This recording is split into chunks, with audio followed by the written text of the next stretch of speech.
2022 წლის დეკემბერი იყო. მე და ჩემი შეყვარებული თოვლიან მთებში დასასვენებლად მივდიოდით.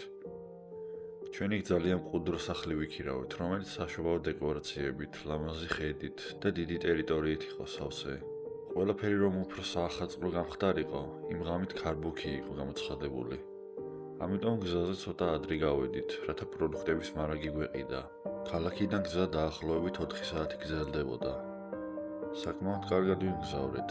გზად სუპერმარკეტში შევჩერდით, ცოტა საჭმელი და წასახემსებელი ვიყიდეთ და მერე პირდაპირ ნაქირავების სახლისკენ გავემართეთ. აღმართზე ხრეშიან მონაკვეთზე ავედით, რომელიც ხეებს შორის გაწმენდით გზას მოიცავდა და სახლამდე მიდიოდა. სახლი ტყით იყო გარშემორტყმული.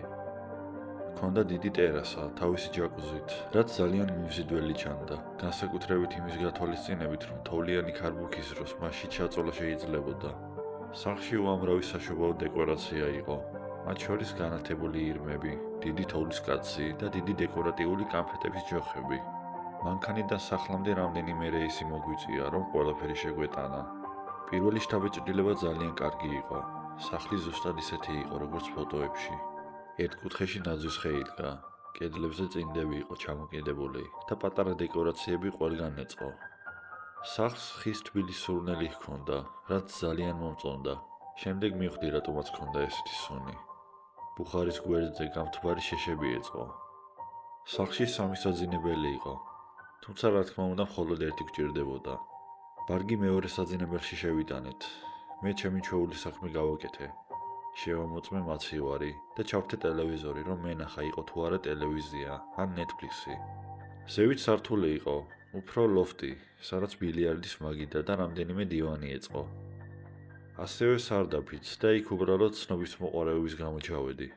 სარდაფის სახლის ზომასთან შედარებით საკმაოდ დიდი იყო.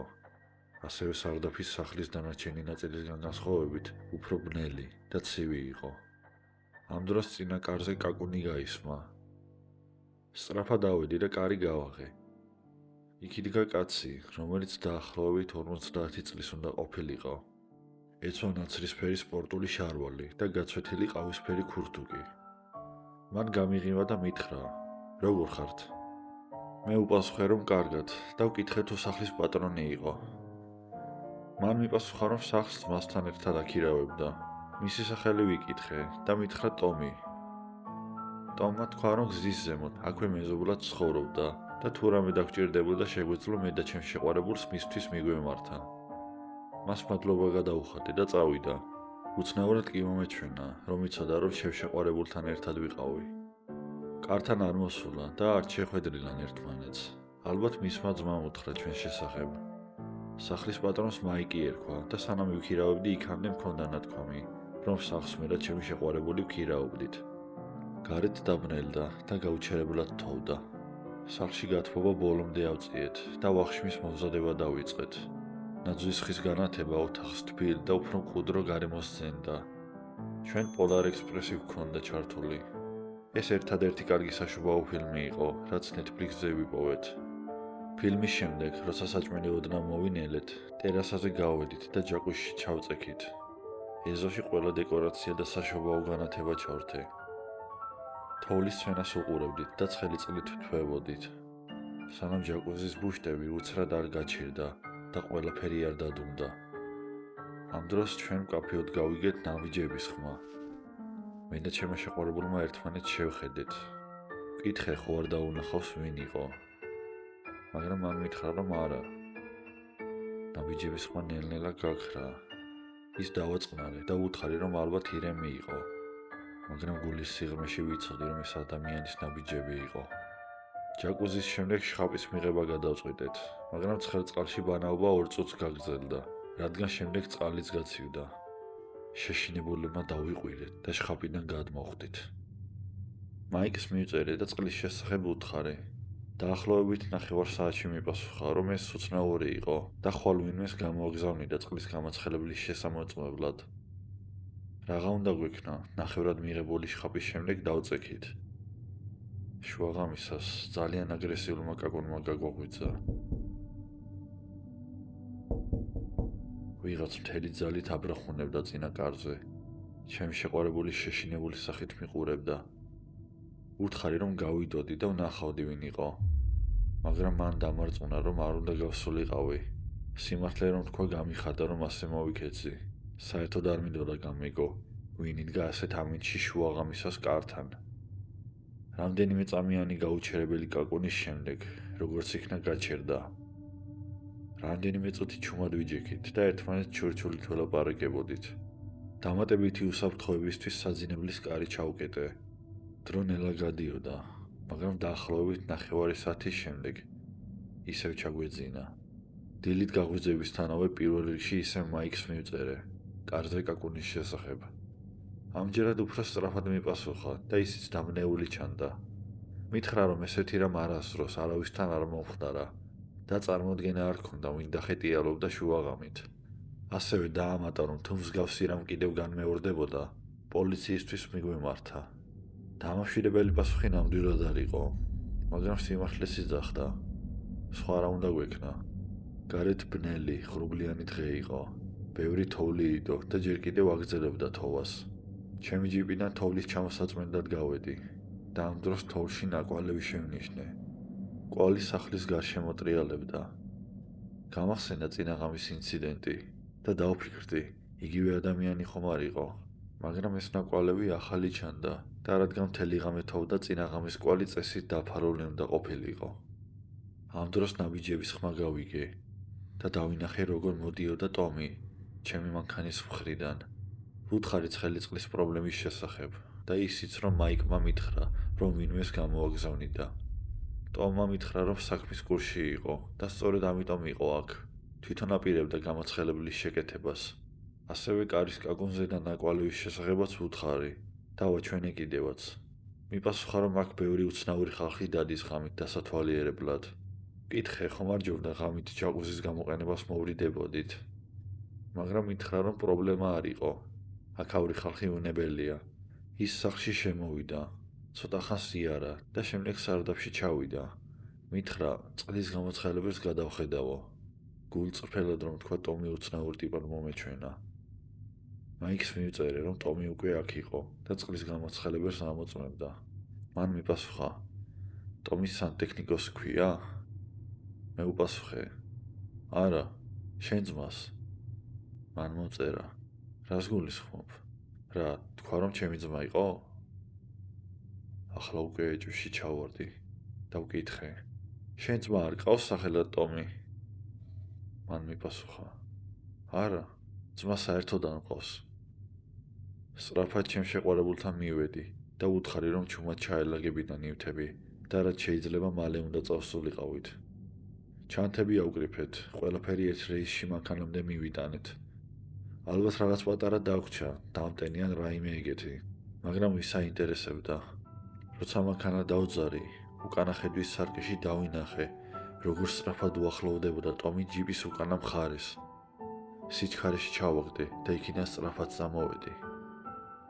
გზაზე რომ გადმოვედით, მაიქს დაურეკეთ და ყველაფერი აუხსენით.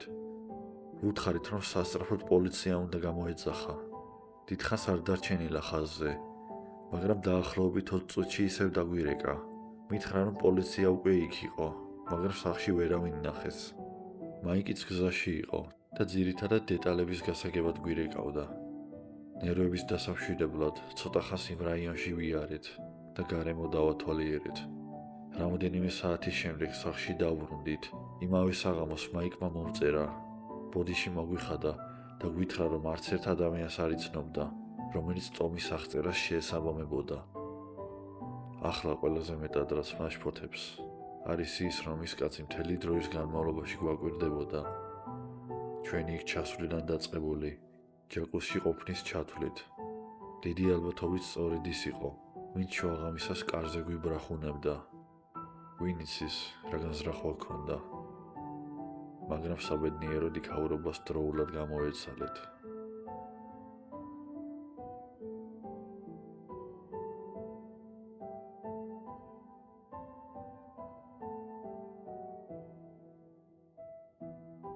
ეს ამბავი გასული წლის დეკემბერში მოხდა, როცა მთელი ერთი კვირა სახლში მარტო ვიყავი. ჩემი შეყვარებული არდადეგებზე მშობლებთან ერთად წავიდა, მე კი სამუშაოს გამო სახლში ვიყავი. მე პატარა ქალაქის წყნარ უბანში ვცხოვრობ.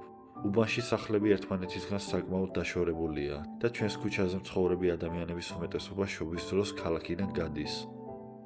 ფაქტობრივად მთელი უბანი ჩემს განკარგულებაში იყო. თავიდან სიმშვიდისა და სიწყნარის იდეა მომეწონა. ვფიქრობდი, კარგად დავისვენებდი, რამდენიმე სერიალს უყურებდი და უბრალოდ ცოტა ხნით დავტკბებოდი სადღესასწაულო სიმყუდრობით. მაგრამ ის, რაც იმ კვირაში მოხდა, დღემდე არ მშორდება გონებიდან. ჩემი მარტო დარჩენის მეორე ღამე იყო. დრო დაახლოებით 7:30 და გარეთ უკვე ბნელოდა. მთელი დღე მსუბუქად თოვდა და ეზოდა სავალი გზა თეთრი ფენით იყო დაფარული. მე სამზარეულოში ვიყავი და ვახშამს ვამზადებდი. მაკარონს და ქათამს. ჩვეულებრივ საჭმელს ჩემი შეყვარებული ამზადებს. მე დიდად კულინარი არ ვარ. საჭმელთან ტელევიზორი ჩავრთე, რომ სახლი ნაკლებად სარელი ყოფილიყო, რადგან მიუხედავად იმისა, რომ მარტო ყოფნა მიხაროდა, ასეთი სიჩუმეს მიჩვეული არ ვიყავი. სამზარეულოში ვიჯექი და ვჭამდი, როცა უცნაური ხმა გავიგონე. თავიდან ცოტა დრო დამჭირდა, რომ გამერკვია რა იყო. სიმღერას წააგავდა. ტელევიზორი გამორთე და ყური დავუკვდე. ხმა აშკარად გარედან მოდიოდა. ხმა რომ უფრო მკაფიო გახდა, მერე მივხვდი, რომ ვიღაც ჯინგლ ბელს ვღეროდა. თავიდან ვიფიქრე, ალბათ მეზობლებიც ბავშვები თამაშობენ. მაგრამ ბავშვის ხმას არ ჰგავდა. ზრდასრული კაცის ხმა იყო. შემოსასვლელი კარისკენ წავედი, რადგან ხმა იმ მხრიდან მოდიოდა. რაც უფრო უახლოვდებოდი, ხმამით უფრო ზევით იწევდა. როცა კართან მივედი, ისე ჟღერდა, თითქოს სიმღერა პირდაპირ ჩემს კართან იყო. უცნაური შეგრძნება გამიჯდა, თუმცა მაშინ ჯერ კიდევ ვფიქრობდი, რომ ალბათ უბრალოდ შობის მომლოცველი მომღერალია. კარი გავაღე და აივნის განათების შუქში დავენახე დაახლოებით 35 წლის კაცი. ქუდი არ ეხურა და ქურთუკი აშკარად ძალიან თხელი იყო ასეთი ამინდისთვის. მაგრამ ყველაზე უცნაური ის იყო, რომ მხოლოდ ერთ სიმღერას, ჯინგლ ბელს ვღეროდა და ჩემს კართან დადებულ მისასალმებელ ხალიჩას უყურებდა. თითქოს ვერც კი ამჩნევდა, რომ კარი გავუღე. მახსოვს იძულებით ოდნავ გავუღიმე, რადგან არ ვიცოდი სხვაგვარად როგორ მოქცეულიყავი. არასდროს ყოლია შობის მომღერლები, თანაც მარტო მდგომი. მე როგორც ვიცი, ეს ჯგუფურად უნახდებოდეს. საშიში არ ჩანდა, უფრო დამნეულს ჰგავდა. ისიც კი ვიფიქრე, იქნებ რაიმე მენტალური პრობლემები ჰქონდა, რადგან ჩემს არსებობაზე საერთოდ არ რეაგირებდა, უბრალოდ სიმღერას განაგრძობდა. როცა სიმღერა დაასრულა, ველოდი, რომ რაიმე სიტყოდა, ან ბოლო-ბოლო წავიდოდა. მაგრამ მან უბრალოდ ჩაისუნთქა და სიმღერა თავიდან დაიწყო, იგივე ნელი ტონით. ამჯერად ზემოთ ამომხედა და პირდაპირ თვალებში მიყურებდა. ამ დროს ღიმილი გამიქრა. ეს უკვე უცნაური იყო. კიდევ რამდენიმე წუთი ვიდექი და ვითომ ვუსმენდი. მიუხედავად იმისა, რომ ძალიან არაკომფორტულად გვრძნობდი თავს, ვფიქრობდი მეორედ შესრულების შემდეგ მაინც თუ შეწყვეტდა. მაგრამ არა, სიმღერას გამუდმებით იმეორებდა. ტელეფონს დავხედე და მივხვდი, რომ თითქმის 4 წუთი იყო გასული. ის კი ისევ და ისევ ერთსა და იმავე სიმღერას ვღეროდა გაუჩერებლად. ბოლოს გადავწყვიტე, რომ საკმარისი იყო. თავაზიანად მადლობა გადავხატე და კარი ნელა მიუხურე. მეგონა ეს მინიშნება საკმარისი იქნებოდა. მაგრამ კარი რომ დაიხურა, სიმღერა მაინც გაგრძელდა. არც კი შეუნელებია, მაგიდასთან დავბრუნდი და დავჯექი. ცდილობდი ყურადღება არ მიმექცია, მაგრამ რაც უფრო დიდხანს გრძელდებოდა, მით უფრო რთული იყო იგნორირება. ეს კაცი ნორმალური არ ჩანდა და მაწუხებდა ის ფაქტი, რომ ისევ ჩემს კართან იდგა და იგივე სიმღერას ვღეროდა. ვიფიქრე, იქნებ მასთან ერთად ვინმე იყო. მაგრამ გარეთ რომ გავიხედე, არავინ ჩანდა. მთელი ეს სიტუაცია უსიამოვნო ხდებოდა. წარმოიდგინეთ, ვიღაც უცხო ადამიანი ჩემი კარის წინ იდგა და ვღეროდა ერთი და იგივე სიმღერას 15 წუთის განმავლობაში. ვჭამდი, მაგრამ საჭმელზე კონცენტრირება ვერ შევძელი. მთელი ვახშმის განმავლობაში გრძელდებოდა ეს ყველაფერი. დაახლოებით 10 წუთის შემდეგ სიმღერა მოულოდნელად შეწყდა. უეცარმა სიჩუმემ შემაქთო კიდეც, ისე მიჩვეული ვიყავი იმ ხმას. ნელა ავდექი და ისევ შემოსასვლელი კარის ფანჯარასთან მივედი. ველოდი, რომ იქ კაცი აღარ დამხვდებოდა, მაგრამ ისევ იქ იდგა, უბრალოდ სხვაგან გადაადგილებული იყო. ამჯერად სავალი გზის ბოლოს იდგა თავი ჩემი სახლისკენ ჰქონდა მიბრუნებული და უძრავად იდგა. აღარ მღეროდა, უბრალოდ მიყურებდა. რატომღაც ეს ჩუმად დგომა უფრო შემზარავად მომეჩვენა, ვიდრე სიმღერა. კარი ოდნავ გამოვაღე და უთხარი, რომ აქ ვერ დარჩებოდა, რომ ეს კერძო საკუთრება იყო და უნდა წასულიყო. საერთოდ არ განძრეულა, ჩემი ნათქვამი დააიგნორა. ყველაფერი ძალიან არაბუნებრივად გამოიყურებოდა. ბოლოს უთხარი, რომ თუ არ წავიდოდა, პოლიციას დაურეკავდი და კარი ისევ მიუხურე. კიდევ ერთი წუთი ვაკვირდებოდი ფანჯრიდან, მაგრამ ისევ იქიდან არ დაძრულა. არ მინდოდა რეალურად პოლიციის გამოძახება. ფიქრობდი, იქნებ ფსიქიკური პრობლემები ჰქონდა და სიტუაცია არ გამეუარესებინა. ამიტომ უბრალოდ გადავწყვიტე, რომ ზემოთ ავსულიყავი. საძინებლის კარები ჩამეკეტა და დამშვიდებულიყავი. პიჟამას ჩაცმამდე ზემოთ ჩემი ოთახის ფანჯარას გავხედე. კაცი სავალ გზაზე აღარ იყო. ღმერთს მადლობა, ვიფიქრე. ალბათ მუქარამ გაჭრა. საწოლში ჩავწექი და წიგნის კითხვა დავიწყე, რომ თავი დამემშვიდებინა. დაახლოებით 20 წუთი გავიდა, როცა სახლის უკნიდან ისევ ხმა გავიგე. მაშინ მე მივხვდი, რაც იყო. რა თქმა უნდა, ისევ ის კაცი იყო, რომელიც ჯინგლ ბელს ვხეროდა. ოღონდ ახლა ეზოდან. საწოლიდან წამოხვდი და ჩემ ფანჯარასთან მივედი, რომ გავხედე, დავინახე, რომ ის არა მხოლოდ ჩემს ეზოში იდგა, არამედ უკვე ზემოთ, პირდაპირ ჩემ ფანჯარას უყურებდა და მღეროდა. ფანჯარა გამოვაღე და დაუყვირო, რომ პოლიციას ურეკავდი. სიმღერა მაშინვე შეწყდა. დაახლოებით 5 წამი სრული სიჩუმე იყო. შემდეგ კი უცებ მთელი ძალით ჩემი სახლის უკანა კარისკენ გამოიქცა. როცა უკვე ვეღარ ხედავდი, ჩემ ცხოვრებაში ყველაზე საშინელი ხმა გავიგონე. მან ბოლო ხმაზე ყვირილი დაიწყო. ოღონდ არაჩვეულებრივი ყვირილი, უფრო შეშლილი და დეგრადირებული ადამიანის ყვირილს ჰგავდა. შემდეგ დაიწყო კარზე ბრახუნი. უკანა კარი ძლიერად ირყეოდა. ის კარებს ხელს, ფეხს და ალბათ თავსაც ურტყავდა და დიდი ალბათობით სახელურის ჩამოგლეჯვასაც ცდილობდა. ზემოთ ჩემს საძინებელშიც კი ვგრძნობდი დარტყმებს. მაშინ მივხვდი, რომ ეს კაცი მართლა ჩემს სახლში შემოჭრას ცდილობდა. მაშინვე ტელეფონი ავიღე და პოლიციაში დავრეკე. ვეხვეწებოდი, რომ სწრაფად მოსულიყვნენ და ვეუბნებოდი, რომ კაცი ჩემს სახლში შემოჭრას ცდილობდა. მეორე ხელით ბეისბოლის ჯოხი მეჭირა. მე კარადაში დავიმალე და კარი ჩავკეტე. ოპერატორმა მითხრა, რომ ეკიპაჟი უკვე წამოსული იყო. ქვემოდან ისევ მესმოდა ყვირილი და ბრახუნი. ყოველი წამი ისე მეჩვენებოდა, თითქოს სადაცაა მალე შემოაღწევდა. მერე კი მოულოდნელად ყველაფერი შეწყდა. სახლში სრული სიჩუმე ჩამოვარდა. მხოლოდ ჩემი სუნთქვა მესმოდა. არ ვიცოდი წავიდა, თუ უკვე სახლში შემოვიდა. კარადაში უძრავად დავრჩი, სანამ პოლიცია არ მოვიდა. მათ მთელი სახლის გარშემო ყველაფერი შეემოწმეს და დაადასტურეს, რომ უკანა კარი ისევ ჩაკეტილი იყო. ოპერატორებმა მითხრეს, რომ კარადიდან გამოსვლა უკვე შემეძლო. როცა გარეთ გავედი, პირველად ვიგრძენი, რომ სუნთქვა შემეძლო. ეზოში სიარულისას თოვლში ღრმა ნაკვალევი დავინახეთ. ზუსტად იქ, სადაც ის კაცი რამდენიმე წუთის უკან იდგა. მათ იპოვეს ნაკვალევი, რომელიც ტყისკენ მიდიოდა. პოლიციელები ცოტა ხნით კვალს გაყვნენ, მაგრამ მალევე დაბრუნდნენ. ქვეს, რომ ღამით ტყეში ღრმად შესვლა არ ღირდა. ისე იქცეოდნენ, თითქოს ეს დიდი ამბავი არ იყო. მითხრეს, რომ ადამიანები ხშირად უცნაურად იქცევიან და თუ კარებს ჩაკეტილ მდგომარეობაში დავტოვებდი, ყველაფერი კარგად იქნებოდა. იმ კაცის პოვნის სურვილი დიდად არ ეტყობოდათ და ეს ძალიან მოწუხებდა. მაგრამ იმ დროს იმდენად შეძრული ვიყავი ამ ამით, რომ კამათი აღარ დამიწყია. როცა წავიდნენ, სახლის საშინლად სარიელი და ცივი გახდა. ყველა კარი და ფანჯარა ჩავკეტე. იმ მომენტში მარტო ყოფნა უკვე აღარ მინდოდა. უბრალოდ მინდოდა ჩემი შეყვარებული დაბრუნებულიყო. შობის წინა ღამე და შობა საბედნიეროდ მშობლებთან ერთად გავატარე. რაც შეეხება იმ კაცს, ის აღარ დაბრუნებულა. ყოველ შემთხვევაში ჩემს სახლში.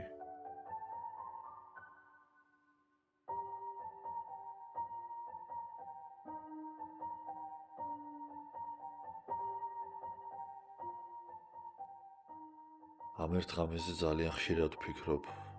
ეს შობამდე რამდენიმე დღით ადრე მოხდა. იმ დროს 9 წლის ვიყავი. საღამოს ჩემს მშობლებს საქმეები ჰქონდათ და რადგან თითქმის 9 წლის ვიყავი, ჩათვალეს, რომ ცოტა ხნით მარტო სახში დარჩენა პრობლემა არ იყო. დედას სურსათის მაღაზიაში პროდუქტებზე უნდა გაერბინა, ხოლო მამა როგორც ყოველთვის დეკემბერში გვიანობამდე მუშაობდა. მე დივანზე ვიჯექი, ალბათ საშობაო ფილმს ვუყურებდი და ბუხართან და ნაზვის ხესთან ახლოს ორცხვილებს ვჭამდი. ასაკიდან გამომდინარე ზუსტად არ მახსოვს. გარეთ უკვე ბნელოდა. მიუხედავად იმისა, რომ ჯერ კიდევ შედარებით ადრე იყო, მახსოვს ქუჩის მოპირდაპირე მხარეს, სახლებზე საშობაო განათებებით სიმციმებდა. ყველაფერი ჩვეულებრივად მიდიოდა, სანამ კარზე ზარი არ გაისმა. ერთადერთი მიზეზი, რის გამოც ამას ყურადღება მივაქციე, იყო ის, რომ უკვე ძალიან გვიანი იყო, რომ ვიღაცას ზარი დაერეკა. დედა ყოველთვის მეუბნებოდა, რომ როცა მარტო ვიქნებოდი, კარი არავისთვის არ გამეღო. მშობლები ცხადია არასდროს რეკავდნენ ზარს, რადგან გასაღებები თან ჰქონდათ. მე მაინც ავდექი და კართან მივედი. როცა კართან მივედი და თვალი მივადე, დავინახე, რომ აივანზე სანტა-კლაუსის კოსტუმში ჩაცმული კაცი იდგა. მას ყველა საჭირო ფორმა ჰქონდა. წითელი ქურთუკი, ქუდი, წვერი, მოკლედ ყველაფერი. მაგრამ ის არ ჰგავდა ჩვეულებრივ მეგობრულ სანტას. პირველ რიგში იმიტომ, რომ მას ხელში არაფერი ეჭირა. გარდა რაღაც საწერი დაფის მაგვარისა და უნდა აღვნიშნო, რომ კართან ზედმეტად ახლოს იდგა. თითქოს ელოდებოდა, როდის გავუღებდი. თავიდან არ ვიცოდი რა მეთქვა და უბრალოდ ჩურჩულით ვკითხე, ვინ არის? კაცმა თავი ოდნავ კართან მოწია. თითქოს ცდილობდა ჭუჭურდანიდან შემოეხედა, რომ უფრო უკეთ გაეგო ჩემი ხმა. იმ წამსვე მიხვდა, რომ ბავშვი ვიყავი. შემდეგ თავისი საუკეთესო სანტას იმიტაცია გააკეთა და მითხრა, რომ სანტა იყო, რომ ჩემთვის საჩუქრები ჰქონდა და კარი უნდა გამეღო. 9 წლის ვიყავი, მაგრამ სულელი ნამდვილად არა. სანტასი აღარ მჯეროდა. უთხარი, რომ წასულიყო და არაფერი მჭირდებოდა. ცდილობდი, რომ მამაც იხმით მელაპარაკა, თუმცა არ გამომდიოდა. კაცი წამით დადუნდა და შემდეგ მკითხა, მარტო ვიყავი თუ არა სახლში. როგორც კი ეს თქვა, მივხვდი, რომ კარს უნდა მოვშორებოდი. მაშინვე თავის სულელურად ვიგრძენი, რომ საერთოდ ვანიშნე სახლში რომ ვიყავი. არ უპასუხე, კარს მოვშორდი და სწრაფად წავიდი მისაღებ ოთახში, რადგან უცებ ძალიან შემეშინდა. დივანზე დავჯექი, ბალიში ავიღე და ტელევიზორს მივაშტერდი. თითქოს ჩვეულებრივად მოქცევა შიშს გამიქრობდა, მაგრამ შემდეგ კარის სახელურის წლიალის ხმა გავიგე. როგორც ჩანს ამოწმებდა ჩაკეტილი იყო თუ არა. მინდოდა რომ დამეყვირა, მაგრამ სახლში არავინ იყო. ამიტომ ველოდებოდი და ვიმედოვნებდი, რომ წავიდოდა. თუმცა ცოტა ხანში სახლის უკანა მხრიდან ხმა გავიგე. წინასთან შედარებით ეს კარის ხმა იმდენად სწრაფად მოხდა, რომ დარწმუნებული ვიყავი, რომ სახლს სირბილი შემოუარა, რომ უკანა კარი გაეღო. ის კარი წინაზე უფრო სუსტი იყო და ჩვენ მას თითქმის არ ვხმარობდით. ადგილზე გავიყინე და ერთადერთი რაზეც ვფიქრობდი, იყო რომ ჩვენ სახლს მხოლოდ 2 კარი ჰქონდა და ეს კაცი ორივეს ამოწმებდა. სამზარეულოში გავიქეცი, ტელეფონი ავიღე და დედას ნომერი ავკრიფე.